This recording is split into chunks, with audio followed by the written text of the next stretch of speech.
चतुर्वेदी जी, जो यूएस के प्रेसिडेंट है ट्रम्प साहब, उन्होंने कह दिया है कि हम भारत पर 25% टैक्स लगा देंगे 1 अगस्त से। पूरे मामले को लेकर क्या कहना चाहते हैं? देखिए, जहाँ जहाँ हमारे माननीय प्रधानमंत्री राजा बाबू छैला बाबू मोदी जी गए हैं, ये तो प्रचार मंत्री भी थे उनके पिछली बार जो राष्ट्रपति का चुनाव लड़ा था, और तमाम तरह के गले मिलना गले पड़ना ये सब था।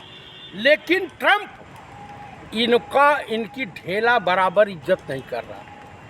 25% टैरिफ लगाने का मतलब जानते हैं? भारत देश को आर्थिक रूप से दिवालिया कर देगा। आप मुझे बताइए, भारत का ही तैसी है कि दुश्मन है? उसके कहने पर आप सीज फायर कर दे रहे हो, सरेंडर कर जा रहे हो, उसका नाम लेने से डर रहे हो। डर किस बात का? वो गोरा है क्या चीज? मुझे बताइए कि उसकी औकात क्या है कि हिंदुस्तान, एक जमाने में स्वर्गीय श्रीमती इंदिरा गांधी इस देश की पीएम थी, निक्सन जैसे ताकतवर राष्ट्रपति को जमीन दिखा दिया था कि हिंदुस्तान की वो औकात है। कोई भी ताकतवर मुल्क ये अपने जहन में इस तरह का वहम न पाले कि भारत उसका गुलाम है। लेकिन इस व्यक्ति ने तो मारा, भारत की इज्जत आबरू को नीलाम करके रख दिया। सही में कहा जाता है कि ये संघी विचारधारा के लोग देश के साथ गद्दारी करने के लिए मशहूर हुए हैं। चाहे सावरकर हो या गोलवरकर हो या नाथूराम हो या नरेंद्र मोदी हो या आडवाणी जी हो, जिन्ना की मजार पर फूल चढ़ाने के लिए देश के उस वक्त के तत्कालीन डिप्टी पीएम और गृह मंत्री आडवाणी जी गए थे। आप मुझे बता दीजिए कि ये देशवासियों की आँख की पट्टी कब खुलेगी? आप मुझे बता दीजिए कि नहीं पार्लियामेंट में बोल पाते हैं, न विदेशी दौरे पे जाते हैं कुछ बोल पाते हैं। क्या विदेशी माल चाभने जाते हैं ये? आप बताइए, ये देश के लिए पनौती नहीं है, नासपीटा नहीं है, तो और है क्या? जो अपनी पत्नी का सगा नहीं हुआ वो देश का सगा कैसे हो सकता है?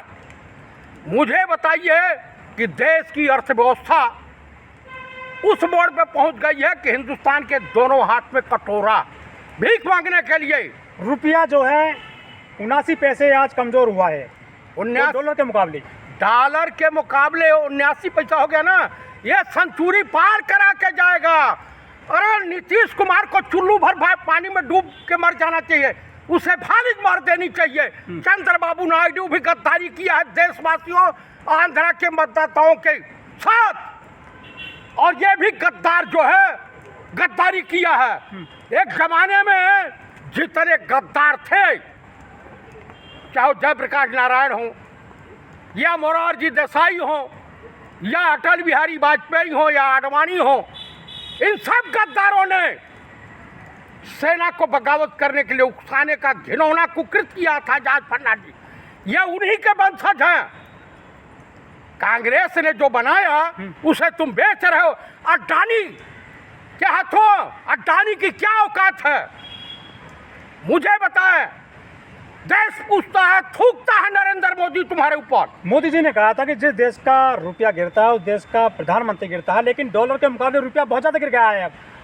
ये मनमोहन सिंह के लेकर जिस देश का रुपया गिरता है उस देश के प्रधानमंत्री का चरित्र गिरता है। अरे तेरे पास तो चरित्र भी नहीं है।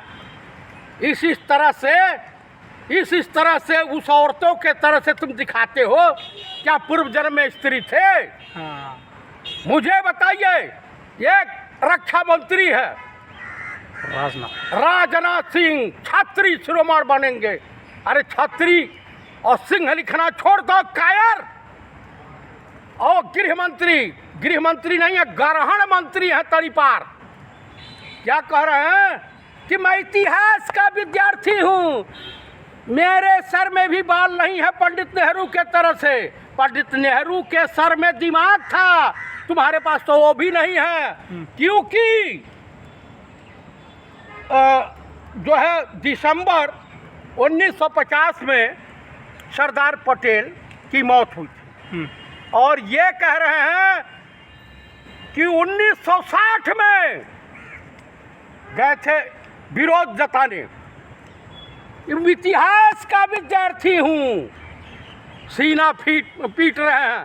कल कुर्सी से हट जाओ, सत्ता से बाहर चले जाओ। अमित शाह बोले हैं कि आतंकियों के सिर में गोली मारी गई है, जो पहलगाम में जो ये झूठ बोल रहा है। एनआई की रिपोर्ट और तमाम अधिकारी बता रहे हैं कि अभी उन आतंकवादियों का पता नहीं चला। ये झूठ बोल रहा है, कोरा झूठ बोल रहा है। ये मैं अधिकारियों की बात मानूं कि तुम्हारी बात मानूं? हाउडी मोदी, नरेंद्र मोदी, नमस्ते ट्रंप, कहाँ गए सारे संबंध? वो ये खत्म हो गए। वो पाकिस्तान को बैठाया, वहाँ के जनरल मुनीर को ले करके साथ में डिनर कराया।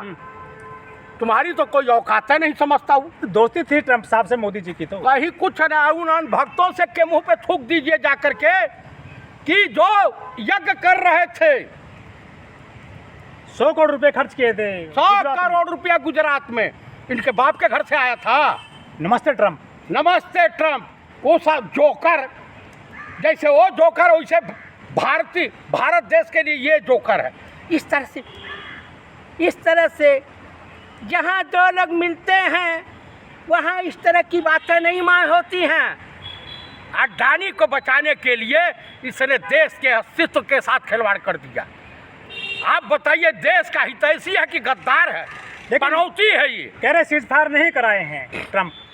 ट्रंप का नाम लिया, पार्लियामेंट में नाम लिया कि ट्रंप झूठ बोल रहा है। कहा ये इनकी औकात नहीं है कि चाइना और डोनाल्ड ट्रंप का नाम लेकर जो फाइल है ना वो खुल जाएगी और गौतम अडानी को अमेरिका उठा ले जाएगा। इनकी औकात नहीं है, बचा लेंगे। उसको बचाने के लिए ये कोई भी घिनौनी कुकृत कर सकता है। देश बेचने के लिए तैयार है ये। पता नहीं कौन सी सीडी उसके पास पड़ी हुई है, गौतम अडानिया के पास। आप बताइए, देश में बेरोजगारी से युवा त्रस्त है, किसान तबाह है, महिलाओं की इज्जत आबरू जहाँ जहाँ है। इन्हीं के पार्टी का उधाकर था जो लबे रोड पर नेशनल हाईवे पर योगासन कर रहा था। बताइए, इसीलिए देशवासियों ने भाजपा को कहना शुरू कर दिया कि भारतीय बलात्कारी जनता पार्टी, नासपीटों की पार्टी। जितने रेपिस्ट हैं, जितने देशद्रोही हैं, जितने गद्दार हैं, जितने लुटेरे हैं, सब इनकी पार्टी में।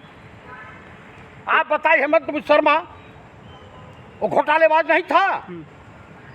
तो टैरिफ बढ़ाने से भारत पे क्या फर्क पड़ने वाला है? अच्छा भैया, वो पशुओं की चर्बी से बना दूध पियोगे, उनके मांस से बना दूध पियोगे। पता नहीं गाय है, सुअर है, भैंसा है, क्या है? तो मोदी जी पूरे देश घूमे, उनको बड़े बड़े जो है सम्मान मिले हैं, लेकिन ये अमेरिका में चल नहीं क्यों पा रही है इनकी मोदी जी की? कहीं कोई सम्मान नहीं है। अब पाकिस्तान के साथ जब ऑपरेशन सिंदूर चल रहा था तो ये सिंदूर उजाड़ने वाला सिंदूर का ठेकेदार बन गया था। काहे ना सिंदूर पहुंचाए घर घर। इनके कार्यकर्ताओं को काट डालती पब्लिक। इनके जो है ना, इस बार पब्लिक काटती। अब मैं तो बाता तो 50 लाठी मारता कि मेरे घर पहुंचाने गए सिंदूर। तो कुल मिला करके देशवासियों को सोचना है कि देश बर्बादी के कागार पे खड़ा हो गया है, आर्थिक रूप से दिवालिया हो गया है। 4 नंबर पर आ गया इकोनॉमी, चौथी नंबर की अर्थव्यवस्था बन गई है भारत। किसने कहा आपको? हाँ। कौन सा अर्थशास्त्री ने कहा? निर्मला सीतारमण अर्थशास्त्री हैं? किसने कह दिया? बिजली मंत्री है एक शर्मा उत्तर प्रदेश में। उससे बिजली की समस्या के बारे में लोगों ने सवाल पूछा, घेर लिया पब्लिक। तो कह रहा है जय श्री राम, जय श्री राम। बताइए, तो राम का नाम लेना बुरा है क्या? मैंने उसका आप पब्लिक डोमेन में हो तो आप जनता के समस्या का समाधान करने के लिए आप मंत्री बने हो कि जय श्री राम? इस्तीफा तो जाओ ना मंदिर में। कुछ लोग कह रहे हैं कि मोदी जी का पत्ता कटने वाला है, संघ से बुलावा आ गया है। ये विदाई इनकी होने जा रही है, इसीलिए इनके तमाम जो FIR हैं वो ख़त्म किए जा रहे हैं। ये जा रहे हैं और अगले PM गडकरी होने जा रहे हैं। तो क्या पाकिस्तान और चाइना मजबूत हो जाएगा जिस तरह से काम कर रहा है अमेरिका? 100%। और दोनों तरफ से घेर के इनका बाजा बजाएंगे सब। दुनिया को पता है कि देश भारत का प्रधानमंत्री मूर्खों का महबूब नेता, महामूर्ख है। हिंदू उर्दू सम्राट है सर वो बकसते नहीं है किसी को भी। किसको नहीं बकसते? किसने कह दिया बकसते? उतना बड़ा डरपोक कायर आदमी तो कहीं मिलेगा नहीं, जो अमेरिकी राष्ट्रपति का सामना नहीं कर सकता है, चाइना का शब्द लेने से घबराता है। उससे तो बेहतरीन नेता प्रतिपक्ष है राहुल गांधी, प्रियंका गांधी, अखिलेश सिंह यादव, और कौन है, एक घोष है लेडीज, महुआ मोइत्रा, अभिषेक बनर्जी, ये सब तो इससे लाख गुना अच्छे हैं। तो बिहार में क्या नैया पार होगी बीजेपी की? बीजेपी की नैया पार नहीं होगी। इनके प्रत्याशियों की तोड़ाई या इनके कार्यकर्ताओं को पब्लिक ठोकेगी जरूर बिहार में। हाँ पक्का। अरे नए सिरे से वोट बन रहे हैं। हाँ, कुकुर भी वोट देने जाएगा। कुत्ते का तो मिसाइल सर्टिफिकेट बना। अरे वो गलती से बन गया होगा। गलती से कैसे बन जाता है? मिस्टेक हो जाती है। अरे 575 कई लाख तो मरे हुए वोटर लिस्ट में जुड़ गए। अरे बांग्लादेशी थे, रोहिंग्या थे, वो सब कट गए। अरे जो मरे हुए हैं 6 महीना साल भर पहले, वो वोटर लिस्ट में आके जिंदा हो गए हैं। ठीक है।